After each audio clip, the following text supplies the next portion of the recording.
Hey everybody, it's your favorite bastard, and today we're going to be talking about some side dishes. With Thanksgiving coming up, I decided, hey, let's talk about a great, fun, easy way to do some mashed potatoes and a new interesting spin on Brussels sprouts. Now, specifically, you might notice, hey, these aren't normal potatoes. These are Yukon Gold potatoes. And in my opinion, and the opinion of many other people, these are the superior mashed potato. Now, generally, you won't get them as big and as glorious as what I happen to have here. They tend to be a little smaller, so that's a little more work peeling them, but it is absolutely worth the effort. So these Yukon Gold potatoes, they're not going to be as starchy as a russet potato, so you won't need to add as much butter or cream to kind of balance that flavor out. And on their own, they're kind of almost a little buttery, a little sweeter than a russet potato. And so definitely go for these guys if you can. So of course, when it comes to peeling these, vegetable peeler is best. Unfortunately, I don't have one. I did have one at one point. It somehow went missing. No idea where it went. I haven't bothered to replace it. So I'm going to show you how to peel one of these bad boys using just a knife. I'm going to recommend use a knife you're familiar with, something you're comfortable with. Specifically, you want it sort of a medium size, kind of like what I'm holding here. This is a miniature Santoku knife. Okay, so you're basically shaving it. Move the knife over the area, careful with your fingers, and just start cutting. When nobody's looking, I just do this.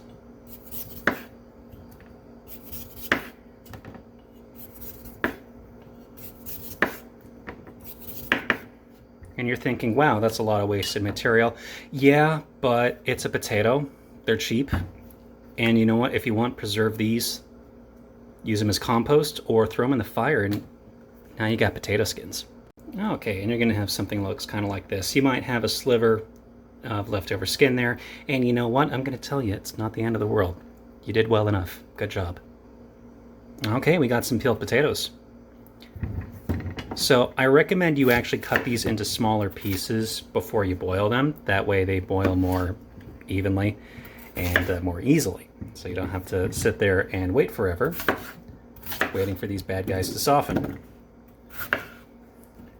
Also, you don't need to use as large a vessel to boil these. You can use a smaller pot, which again is going to make things a little easier for you. So hopefully you know how to boil water. I've had some family members struggle with the concept. Regardless, put your potatoes in some boiling water, just maybe a few pinches of salt, and let them cook. All right, back to the board here. We are going to be working on the Brussels sprouts. And first things first, you actually want to cut off the little root there. It's not so fun to eat. That's not exactly tasty. So when you cut that root, you're going to have some leaves that fall off. This is normal. Brussels sprouts have layers, and actually the layers underneath those outer leaves tend to be the better tasting ones. So just repeat the process, cut those nubs, and discard the extra leaves on the outside. Okay, so we got the little nubs cut off, we got them cleaned up. We're going to mutilate them one more time. Specifically, we're going to split them right down the center. Wasn't too clean, but good enough. Specifically, we want them to lay flat on a baking sheet, kind of like how I got them just now. So go ahead and give them a good split down the middle. Yeah, that's better. Okay, move your Brussels sprout halves to a mixing bowl. And we're going to add just a little bit of olive oil.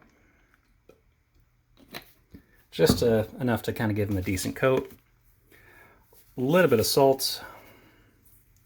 Let's say that's plenty there. And some black pepper.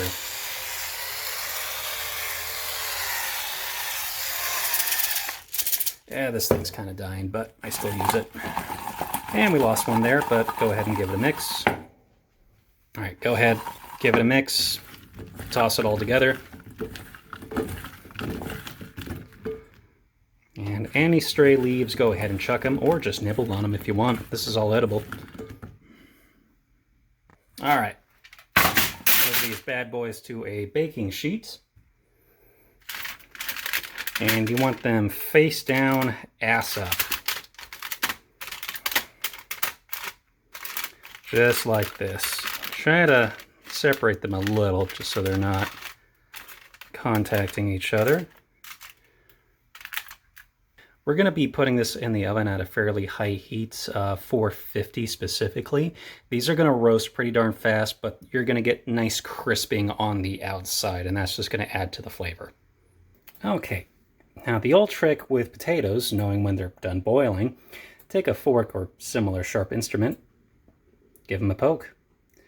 If your fork or whatever you're using passes through very easily, it means they're done. Go ahead and pull them. So what's nice about using a pot with a slotted lid is you can just pour all the water out. I'm going to recommend you leave your potatoes out uncovered for a few minutes. What that will do is the steam will pull any excess water that might still be in there. All right, we're going to actually be adding some kale to our mashed potatoes. You can absolutely skip this step if you're not interested in this, but I like to, sometimes at least, differentiate my mashed potatoes from the usual mashed potatoes you see out there. And this is one easy way to do it. You can also do cabbage for this instead of kale. So we're going to be frying this kale in a pan to soften it up. Kale is still pretty tough on its own, so give it a nice fine shred or chop.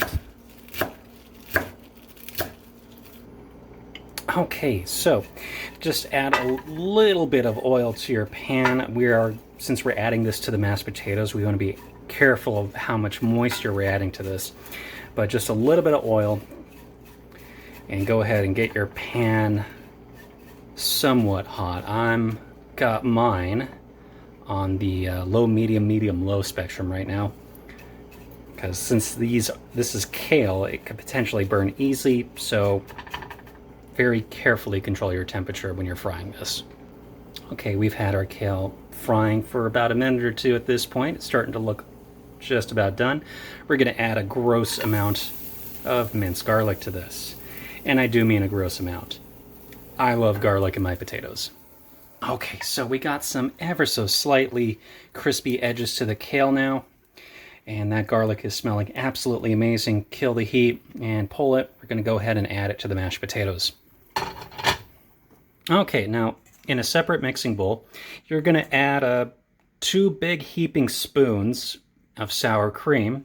Specifically, I'm using light sour cream, or reduced fat sour cream, excuse me, and 2 tablespoons of unsalted butter.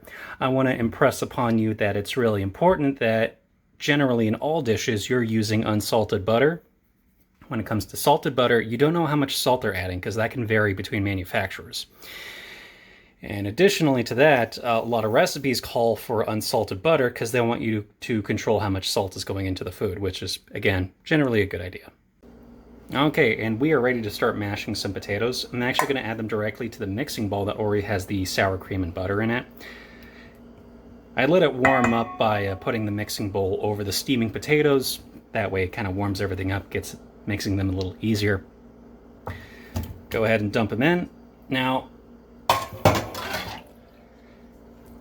so I actually don't have a hand beater or mixer, one of the electric ones. So I'm just going to be doing this by hand. It is possible, especially with a small batch of potatoes such as what we have, but still, if you're doing what I'm doing, put on some motivating music.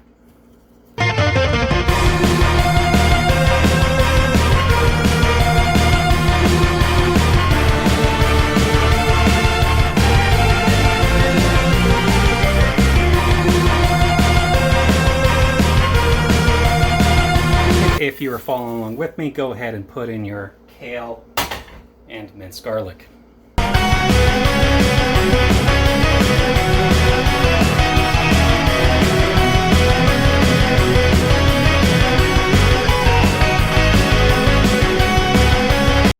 All right, so You don't need to go insane with this. As long as you did a good job of boiling your potatoes, they're going to be pretty soft, so you shouldn't have too many hard lumps in there. And just by adding the kale, look at this color. This isn't your typical bland off-white mashed potatoes. This is actually something a little more colorful, something that's going to stand out a little more at the kitchen table, or the Thanksgiving table, excuse me. So something to consider. And again, you don't have to use kale. If that flavor is just a little too bitter or weird for you, you can use cabbage, shredded cabbage. All right, so move these bad boys to a mixing bowl. This is a supersized mixing bowl because it's the only one clean right now. Typical Thanksgiving shit. Just a little bit of butter in there. That's about half a tablespoon that I shredded, just so that it would melt a little easier. All right, in the mixing bowl it goes. And we're going to add a little bit of maple syrup. The amount you add is going to depend on how many Brussels sprouts you have. So quantities will vary, I should say.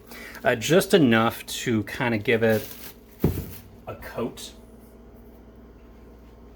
And now you add your favorite hot sauce, or whatever hot sauce you happen to have on hand. What I'm going to be using is some Valentina's. I got it in this little squirt bottle here, so it's easier. And again, personal taste, or however many Brussels sprouts you have. It's going to depend on how much you add. So go ahead and give it a toss.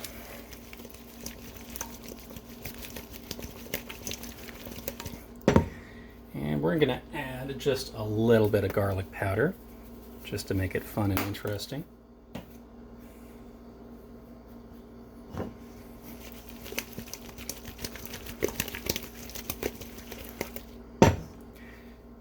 And that is basically that. Once you give it a toss, you're ready to plate and serve these guys.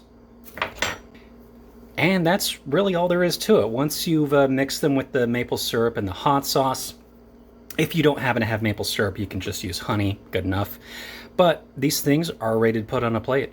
Okay, go ahead and plate everything together. And there you have it, a nice little Thanksgiving dinner. Thanks for watching.